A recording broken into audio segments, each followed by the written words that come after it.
Like, is it beautiful or what? I'm gonna go ahead and take out the potatoes.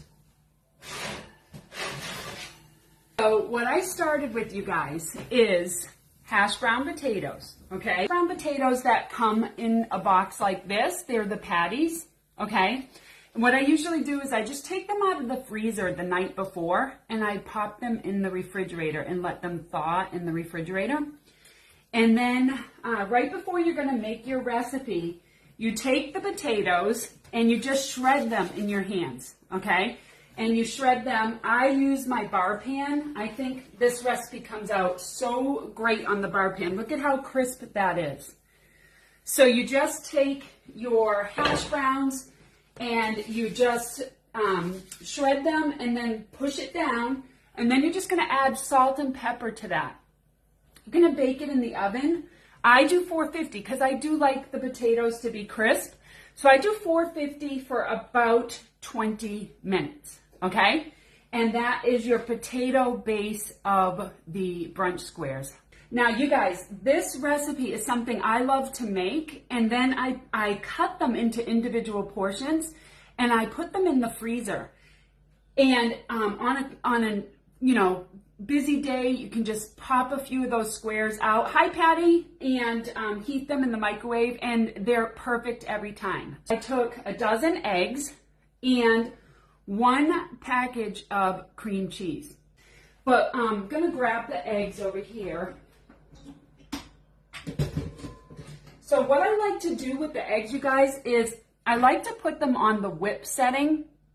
So for super fluffy, airy eggs, like really nice eggs, if you put them in a stand mixer and put it on the whip setting, they come out so fluffy and so good.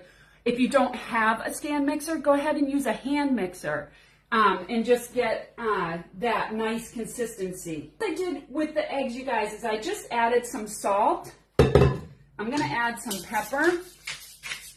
And I'm gonna add a tablespoon of bell pepper seasoning. So the way our seasonings are, the cover is 1 tablespoon, so I'm gonna add that. This is probably my husband's favorite seasoning. He loves it on everything. Roasted vegetables, potatoes, things like that. It just has a great flavor. So I'm just gonna mix that in, and we're just gonna pour this over the top. Get that out.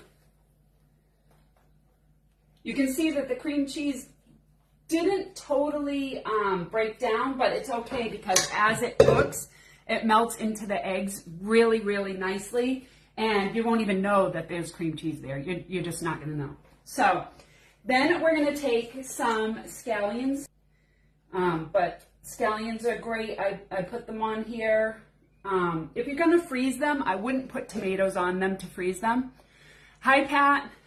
So I'm going to go ahead and put my ham here. Ham steak, you can use deli ham, you can use whatever you like. If you don't eat meat, you can skip the ham, you can do any vegetable. So you guys, what I want to share with you is this is kind of like definitely along the lines of a quiche. You can't really go wrong, so just have it your way. So put on the toppings you like, put on the things that you like, and some Colby Jack cheese. So you guys remember, I love to pre-shred my cheese ahead of time. I know I always talk about this, but instead of buying your packages of cheese already done for you, you can pre-do it yourself and keep it in the fridge.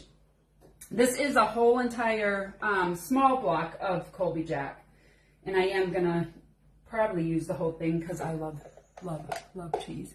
So I'm gonna pop this in the oven. So I just want to show you guys, like, how pretty is this?